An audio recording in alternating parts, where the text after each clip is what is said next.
What would be the most effective weapon in space, if we ever needed one?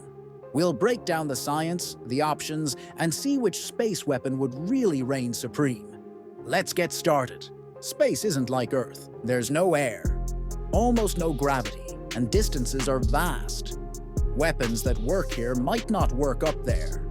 For example, traditional explosives rely on oxygen to combust, something space doesn't have. Plus, every action in space has an equal and opposite reaction, thanks to Newton's third law, so firing a gun could actually push you backward. Let's look at the main contenders for space weapons based on what science and current technology tell us. 1.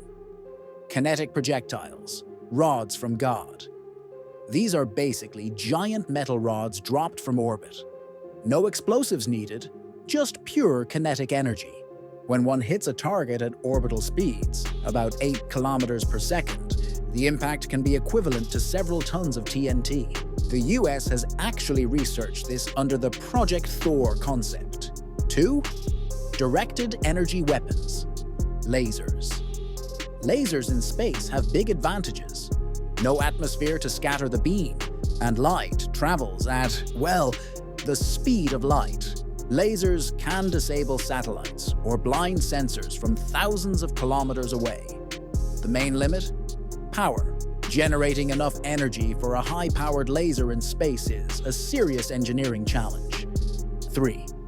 Missiles. Space-to-space or space-to-ground missiles are guided projectiles. They can be highly accurate, but they need to carry their own fuel and oxygen, which adds weight. Plus, traveling through space at high speeds can make it hard to steer. 4. Electronic warfare.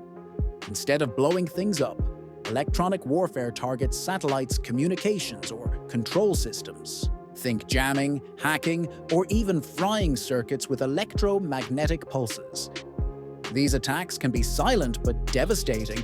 Science tells us that kinetic weapons, like the rods from God, are incredibly effective because they use gravity and velocity, not chemicals, to do damage. But they're hard to aim and impossible to recall.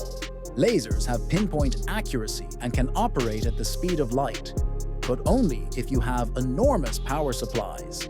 Missiles are reliable but heavy. Electronic warfare is subtle and can cripple enemies without a trace, but it's only effective against electronic targets. So, what's the verdict? Science suggests that for destroying physical objects, kinetic weapons are the most effective. A tungsten rod dropped from orbit could devastate a target without explosives. But if you're looking to disable rather than destroy, lasers and electronic warfare could be your best bet. The best weapon depends on your goal: total destruction or just disabling your enemy. But one thing is for sure: space warfare would be very different from what we see in the movies. Before you go, comment below and let me know which space weapon you'd like to see a full breakdown of in a future episode. If you enjoyed this breakdown, hit like and subscribe for more science-based deep dives. See you next time.